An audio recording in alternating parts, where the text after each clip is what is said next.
My sister sternly announced, "We no longer need you here.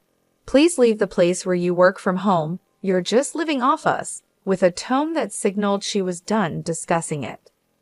My parents joined in, singing the same tune in unison, "Get out. We're tired of you and your dog always being in the way." "If that's how you feel, I'll just do what I want," I replied, my mind already plotting my next steps. Let me introduce myself. I'm Lisa, a 41-year-old single woman working as a freelance web designer. I can do my job from anywhere thanks to the internet and my home setup. I have my own space to work in, and I enjoy the freedom of managing my own time. Despite loving my job, my life was disrupted 5 years ago when my parents suddenly decided to visit me without notice.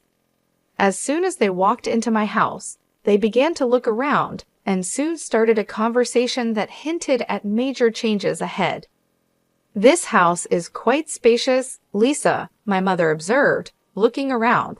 "It almost seems like we could live here too." "And there's even a spare room," my father added. "It seems a waste for Lisa to live in such a big house all by herself." Without asking me, my parents had made up their minds in their typical manner. They seemed to think moving in with me was settled without even considering what I might want. I had never planned to live with them, and I made my position very clear. "Hold on a moment, I have no desire to live with you," I said, puzzled by their assumption. "What are you even suggesting?" My father's face flushed red with anger as he sharply retorted, "You've taken over this house, claiming it was from your Uncle Michael, and you're trying to claim it as your own. There's a limit to how low you can go." I tried to set the record straight. I didn't take it over.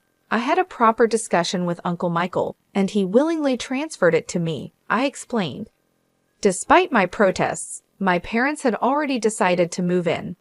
They insisted, "Our old house is falling apart, and it's no longer suitable for us to live there." Given that my mother didn't work and my father's income wasn't enough to cover major repairs, they saw no other option but to move into the house I had inherited from my Uncle Michael. Faced with their difficult situation, I couldn't just leave them homeless, so I reluctantly agreed to let them move in. Once they settled in, however, they didn't hesitate to make sarcastic remarks. "Hey Lisa, you're already in your 40s, aren't you? Don't you have any plans of getting married?" They would taunt, always pointing out my single status. I find great satisfaction in my work and am truly content with my life. Yet the people around me often express concerns about my relationship prospects. They suggest that I should follow in my sister's footsteps, who has taken a different path in life. Contrary to their expectations, my sister's married life has faced its own challenges. Nevertheless, I remain unfazed, reassuring them that I'm perfectly fine with how things are. It was during one such discussion that my mother, who had been eavesdropping, decided to butt in. "Hey, don't speak ill of your sister like that. Unlike you, she's married and even has a stable job at a company," she interrupted. Defending my own choices, I replied, "I might not be married, but I am doing a respectable job too." My mother wasn't convinced and continued her criticisms. "You're always just messing around on your computer. You're probably making money through some shady means, aren't you?" she accused. Despite their doubts and criticism, I continued to live my life according to my own terms, valuing my independence and the career I've built. I quickly responded, "Shady? I'm earning my living honestly through legitimate work. There's no need to worry." My mother was not pleased with my reply and scolded me sharply, "How dare you talk back to your mother? You really are the complete opposite of your sister." This constant comparison of me to my sister by our parents was something I had become used to. While my sister worked a temporary office job, I had chosen a different path that allowed me to work from home. Although I knew our parents' generation might not fully understand the concept of remote work, it still hurt to be consistently belittled. However, one day while I was preparing dinner, instead of my perpetually idle parents, the doorbell rang unexpectedly. To my surprise, it was my sister Carol, burdened with a massive amount of luggage. "Hub, Carol, what's going on? It's been a while," I greeted her, taken aback by her sudden appearance. "This is sudden, but I'll be living in this house from today," Carol replied with urgency. Baffled, I blurted out, "Living here from today? I didn't hear anything about this." Carol explained, "Didn't Mom and Dad tell you? I got divorced, so I'll be counting on you from today." Despite my initial shock, I tried to maintain a welcoming demeanor. Ignoring my startled reaction, Carol trudged upstairs and promptly claimed an empty room as her own. My parents sided with her, and I found myself powerless to object. From that moment on, my stress levels began to rise. Carol, after her divorce, had quit her job and spent her days speaking ill of me with our mother. "Hey, Mom, isn't this dress cute?" Carol would ask, showing off her latest shopping find. "Oh yes, indeed, Carol. You're so pretty, it will definitely suit you," our mother would respond enthusiastically. Then Carol would turn to me and remark, "Do you think so too? It's totally not something Lisa would wear, right?" Unable to escape their critical gaze, I continued to live my life without reacting to their taunts. Despite the desire to retaliate, I realized that it would only play into their hands. So I remained steadfast and unresponsive to their attempts to provoke me. One fine day, I knew I had to stay strong and keep focusing on my own happiness, regardless of the negativity around me. I found myself in a truly heartwarming situation when one of my closest friends became the proud owner of a litter of 4 adorable puppies.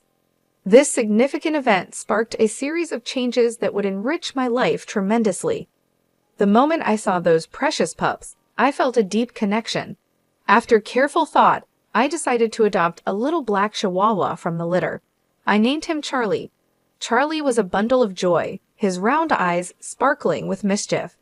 Every time he looked at me, his tail wagged so vigorously, it seemed it might just detach in his excitement. I had always dreamed of owning a Chihuahua since I was a child, and finally having Charlie by my side brought immense happiness into my life. This was particularly true because I often worked from home, and Charlie's companionship provided a much-needed relief from the loneliness of my remote work days. "From today onwards, you're Charlie, okay?" "Woof," I declared to him, solidifying our bond. Caught up in my excitement, I didn't discuss my decision to bring Charlie home with my family. After all, it was my house, and I was fully responsible for all the expenses related to Charlie's care and well-being. I saw no reason for them to object. However, as soon as I introduced Charlie to my family, my parents and my sister Carol began voicing their concerns. They expressed their displeasure, upset that they hadn't been informed about my intention to get a dog. Some even mentioned their dislike for the potential odors that dogs could bring into a home.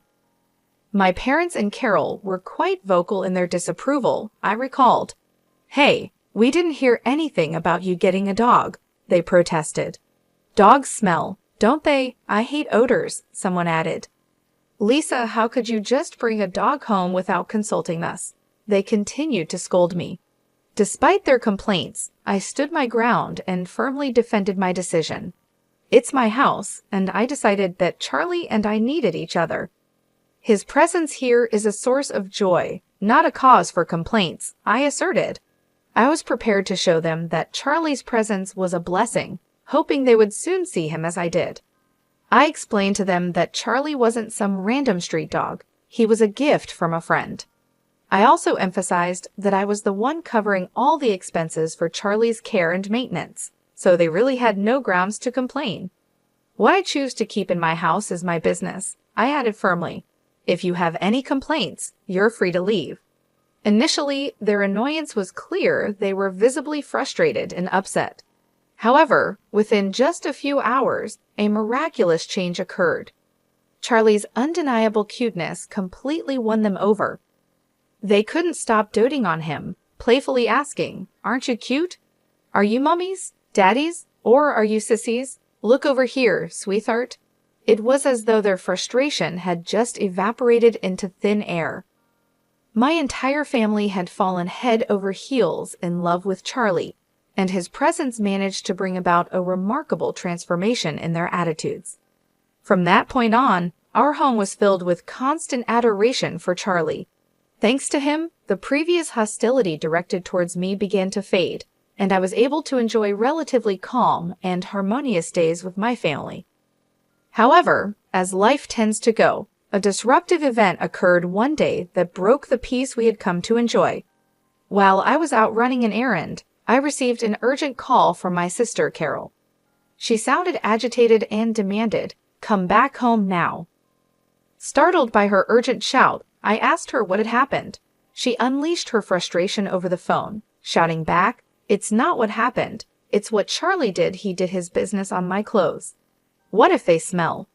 I tried to calm her down, saying, "Oh, just wash them quickly and they'll be fine. And isn't it your fault for leaving your clothes all over the floor?" Carol retorted, "What? It's my fault? It's your poor training that's to blame." I sighed, realizing that this was just a minor hiccup. "Enough, Carol. Charlie is still a puppy, you know. If you take him out for a walk, he won't do his business at home. You said you were excited to walk Charlie today, didn't you? Did you actually take him?" I had originally planned to take Charlie for a walk later in the day, but I didn't realize this decision would trigger a series of events that would throw my family into chaos. The core issue was that I hadn't fully trained Charlie, our beloved dog, and the consequences of this oversight were about to unravel. When I returned home, I walked into a home filled with tension. My sister Carol, clearly furious, confronted me immediately. Her anger was evident, and it was clear she had already briefed our parents about the mishap, as they too glared at me, standing amid Carol's now soiled clothes scattered across the floor. Carol, distraught, threw the soiled garments at me in a fit of frustration. "I'm going to charge you for the cleaning costs," she declared angrily. "Why should I pay?" I retorted. "It's because you didn't take him for a walk and left your clothes all over the floor." My parents quickly joined in, urging me to take responsibility. "Lisa, shouldn't you at least apologize to Carol?" they suggested. "All of this happened because of that Charlie you brought home." As the accusations continued, I couldn't help but defend Charlie. "Can't we give Charlie some slack? Puppies are like babies. They make mistakes sometimes." But my family seemed determined to blame me and Charlie. "This situation only happened because of this stupid dog," my sister snapped again. "Lisa, you made the right choice by not getting married if you became a mother. I doubt you'd raise a decent child." Her comments grew harsher, and my frustration mounted. "How dare you say something like that?" I exclaimed. "If you had taken him for walks properly and kept the house tidy, none of this would have happened." Finally, my sister reached her limit. She pointed at me and declared, "I can't take this anymore." The situation had escalated beyond simple pet mishaps to personal attacks, revealing deeper family tensions.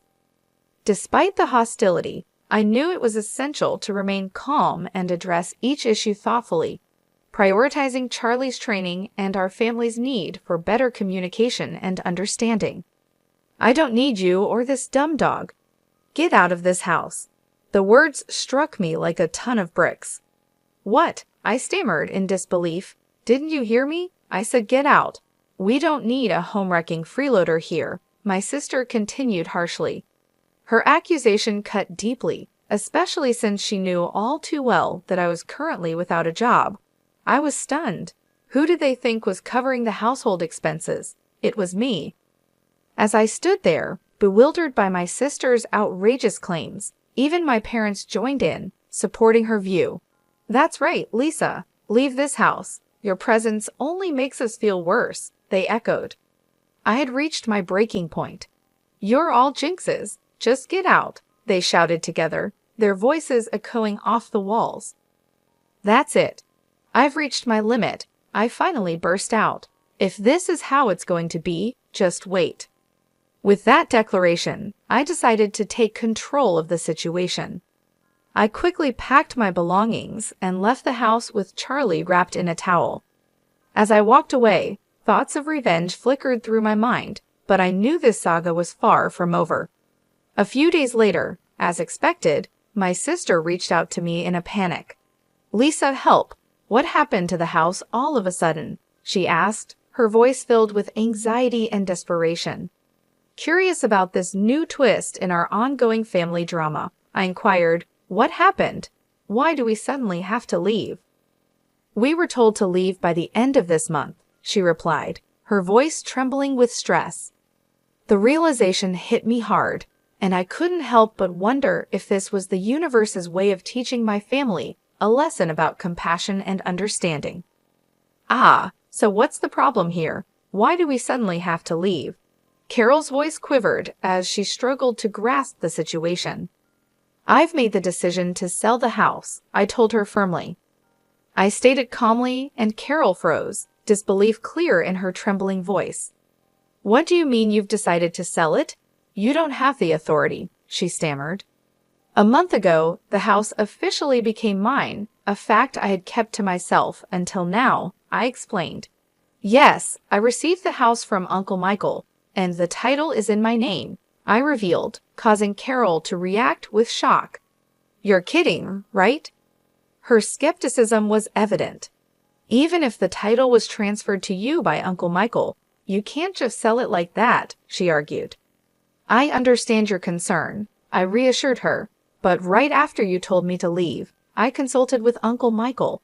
He made it clear that the house is mine now, Lisa. He told me to do what I want and suggested I get away from the family as soon as possible." Carol was taken aback, struggling to process this unexpected revelation. "What? No way," she muttered. As our conversation continued, I suspected my parents might be listening in through the phone's speaker. Soon enough, they began to voice their objections. "Hey, Lisa, cut it out. We have no other place to live if we leave the house," they interjected, trying to appeal to my sense of family loyalty. "That's right, Lisa. It's unthinkable to do this to your own family. If you're a good daughter, show some respect to your parents," they added. With a quiet but firm tone, I responded, "Respect? What are you talking about? You've always looked down on me compared to Carol. Who do you think has been supporting your life for the past few years? You all had nowhere to live, so I reluctantly let you stay with me." My parents were momentarily silenced by my strong response. Without waiting for their reply, I contemplated the implications of my decision, ready to enforce the boundaries that were long overdue. I continued, "Who treated me and Charlie like nuisances and kicked us out? It was you, wasn't it? Trying to drive out the original resident is shameless."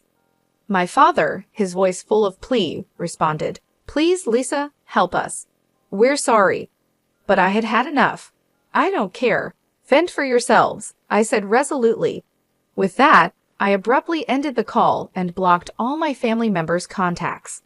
Charlie, my loyal canine companion, looked up at me with a worried expression. I held him close and whispered, "I'm sorry, Charlie, for shouting. It's all right now. I will protect you." I felt relieved that I had rescued Charlie from a family that had mistreated him. In the days that followed, I learned that my parents and sister had been forced to leave the house at the last minute despite their desperate attempts to cling to it. My father's meager income and my unemployed mother and sister made it impossible for them to maintain a decent life. Rumors circulated that my sister was constantly pressured by my parents to find a job, and their family relationships deteriorated further each day. While I had no interest in their living conditions, it was clear that their standard of living had plummeted since my departure.